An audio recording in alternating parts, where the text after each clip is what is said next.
नमस्कार. आठवड्याभराच्या बातम्या तुम्ही पाहतच असाल, तुम्हाला काही नव्यानं सांगायला नको. पण 30 जिल्हे बाधित आहेत पुरामुळे. मराठवाडा आणि सोलापूर जास्त करून आहेत.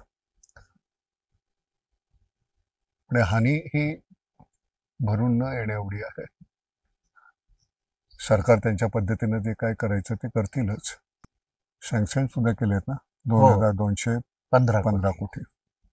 आपण आपल्या परीने काय करता येईल तेवढं बघूया. आमच्या माध्यमातून जेवढं करता येईल तेवढं करण्याचा प्रयत्न करतोय. धन्यवाद. तुला काय सांगायचं ते सांग. ह्या म्हणजे मराठवाड्याने कधीही अनुभवला नाही असा अतिवृष्टीचा पाऊस यावर्षी मराठवाडा अनुभवतो आहे आणि त्यामुळे महाराष्ट्रातील जवळपास या अतिवृष्टीमुळे 30 जिल्हे बाधित झालेले आहेत. यामध्ये जवळपास 50 लाख हेक्टरवरचं पिकाचं आणि फळबागांचं नुकसान झालेलं आहे.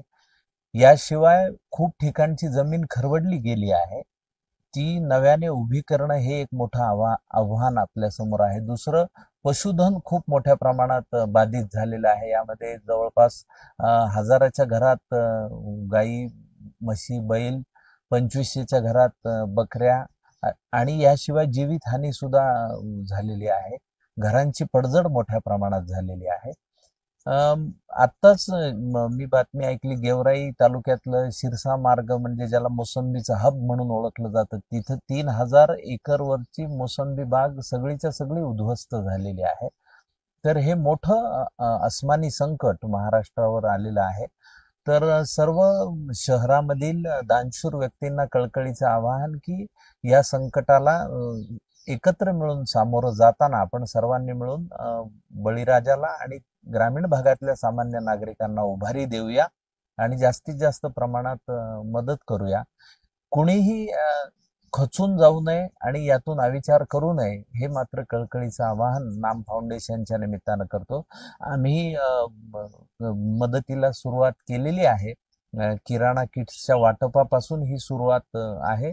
यानंतर आपण रबी हंगामासाठी पुन्हा शेतकऱ्यांना कशी उभारी मिळेल आणि बळीराजा कसा उभा राहील यासाठी एकत्र हातात हात मिळवून काम करूया, असं या निमित्ताने सांगतो. धन्यवाद. कपडे आणि धान्य, टूथपेस्ट, वापरलेली फक्त कुठली गोष्ट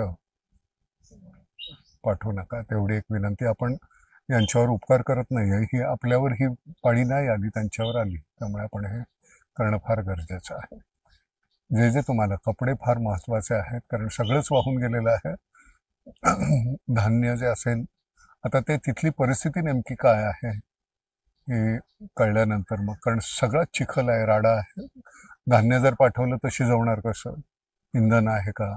तर त्यामुळे ते जसं जसं कळेल त्या पद्धतीनं त्या मदतीचा ओघ सुरू होईल. धन्यवाद.